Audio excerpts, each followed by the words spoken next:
Muammar Muhammad Abu Minyar Gaddafi atau Gaddafi adalah seorang tokoh revolusi dan politikus asal Libya. Ia berkuasa di Libya sebagai kepala revolusioner Republik Arab Libya dari tahun 1969 hingga 1777 dan kemudian sebagai pemimpin dan penuntun revolusi Jamahiriyah Arab Libya dari tahun 1977 hingga 2011.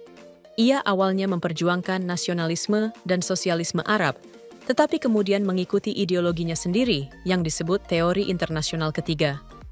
Ia dilahirkan di Sirte pada masa penjajahan Italia dalam keluarga Badawi yang miskin. Gaddafi mulai menganut nasionalisme Arab saat masih mengenyam pendidikan di Sebha, dan kemudian ia masuk ke Akademi Militer Kerajaan di Benghazi. Saat berkiprah di militer, ia mendirikan sebuah kelompok revolusioner yang kemudian melengsarkan pemerintahan Raja Idris selama peristiwa kudeta Libya tahun 1969. Setelah naik ke tampuk kekuasaan, Gaddafi mengubah Libya menjadi sebuah republik yang diperintah oleh Dewan Komando Revolusioner. Ia memerintah melalui dekret, mengusir orang-orang Italia, dan menutup pangkalan-pangkalan militer Barat. Ia juga memperkuat hubungannya dengan pemerintahan-pemerintahan nasionalis Arab, khususnya pemerintahan Gamal Abdel Nasser di Mesir. Ia turut memperjuangkan penyatuan negara-negara Arab, tetapi upaya ini tidak membuahkan hasil. Selain itu, ia adalah penganut modernisme Islam yang menggalakkan hukum syariah dan mendukung sosialisme Islam. Ia menasionalisasi industri minyak bumi dan menggunakan keuntungannya untuk memperkuat militer, mendanai kelompok-kelompok revolusi di luar negeri, dan memberlakukan program-program sosial yang mementingkan pembangunan perumahan, penyediaan layanan kesehatan, dan pendidikan. Pada tahun 1973, ia memprakarsai revolusi rakyat dengan membentuk Muktamar Asasi Rakyat yang disajikan sebagai sistem demokrasi langsung, tetapi ia masih tetap mengendalikan proses pengambilan keputusan yang penting. Pada tahun yang sama, ia mulai mengemukakan teori internasional ketiganya yang diterbitkan di dalam buku hijau. Awalnya, Libya dijajah oleh Italia dari awal abad ke-20 hingga meletus Perang Dunia Kedua. Setelah Perang Dunia Kedua, negeri ini dibagi antara Inggris dan Perancis. Namun, Inggris lebih suka Libya dipimpin oleh monarki yang dikendalikan oleh Arab Saudi di bawah pemerintahan Raja Idris pertama, yang memerintah Libya sejak merdeka 1951, Libya tetap menjadi objek kepentingan ekonomi politik Inggris. Hingga 1959, kekayaan minyak ditemukan. Namun, limpahan kekayaan minyak ini tidak untuk memakmurkan rakyat Libya. Berdasarkan analisa Thierry Meyssan, selama di bawah monarki, Libya terperangkap dalam keterbelakangan di bidang pendidikan, kesehatan, perumahan, perlindungan sosial, dan lain-lain. Tingkat melek huruf memprihatinkan. Menurut catatan Meyssan, dari sekitar 4 juta penduduk Libya saat itu, hanya sekitar 250.000 orang yang bisa baca tulis.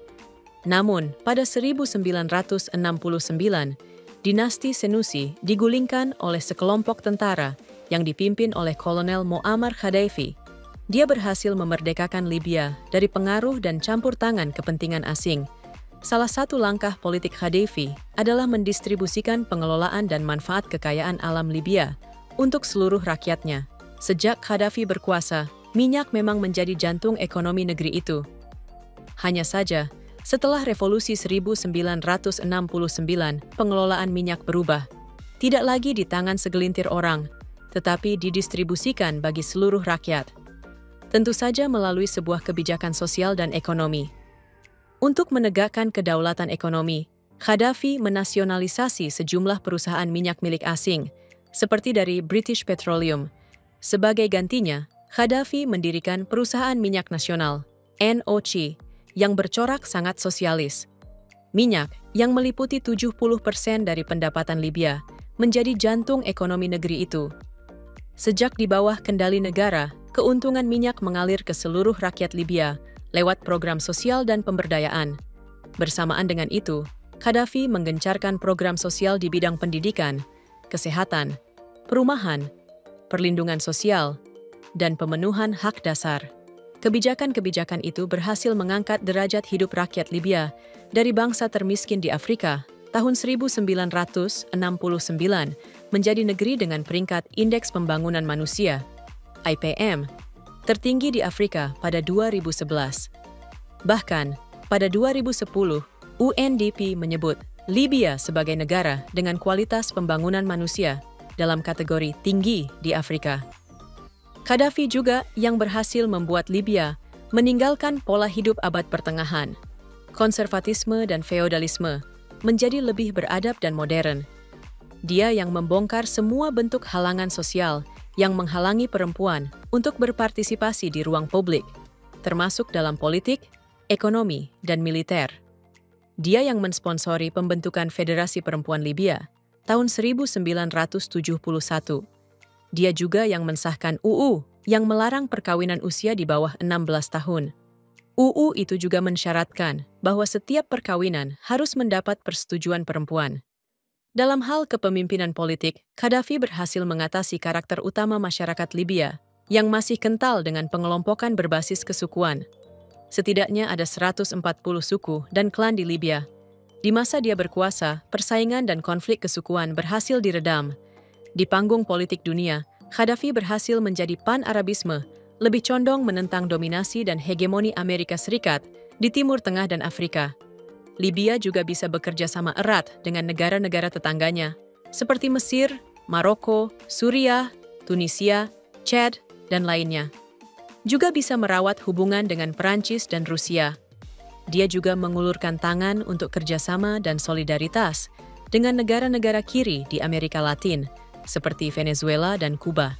Di hari Gaddafi dibunuh dengan keji. Produk domestik bruto, Libya merupakan yang tertinggi di Afrika.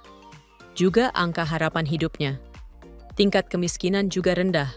Hak-hak dasar rakyatnya juga relatif terpenuhi. Sebetulnya, ketika pemberontakan rakyat meletus di Tunisia dan Mesir di tahun 2011, yang menandai dimulainya revolusi yang disebut Arab Spring, Libya tidak mengalami gejala serupa. Tidak ada kemarahan sipil layaknya di dua negara tetangga Libya itu. Yang terjadi di Benghazi, yang menjadi pusat gerakan anti-Gaddafi, kelompok Islam mendominasi. Jadi nuansanya adalah gerakan sektarian, bukan gerakan pro-demokrasi, apalagi gerakan rakyat. Itu pun kelihatannya gerakan itu disokong penuh oleh Barat. Namun, pemberontakan di Benghazi cukup menjadi alasan bagi PBB dan NATO dengan mengatasnamakan perlindungan terhadap warga sipil untuk melahirkan resolusi PBB 1973 dan melancarkan serangan udara ke Libya. Pengeboman sepanjang Maret hingga Oktober 2011 berkontribusi melemahkan Gaddafi di satu sisi dan memperbesar kekuatan pemberontak di sisi lain. Menurut Mason, campur tangan NATO terhadap urusan dalam negeri Libya dan penggulingan Gaddafi bukan karena konflik internal sesama Libya, melainkan bagian dari strategi panjang Aneasi dan sekutunya untuk mendestabilisasi Timur Tengah. Akan tetapi, 9 tahun pasca jatuhnya Gaddafi, Libya tercabik-cabik dalam perang saudara tak berkesudahan. Setidaknya, sejak 2014 hingga sekarang, ribuan orang meninggal, tidak sedikit yang mengungsi. Sekarang, Libya punya dua pemerintahan yang saling memerangi. Yang pertama, pemerintahan Government of National Accord, GNA, yang disokong oleh PBB, bermarkas di Tripoli. Pemerintahan GNA mengontrol bagian barat Libya.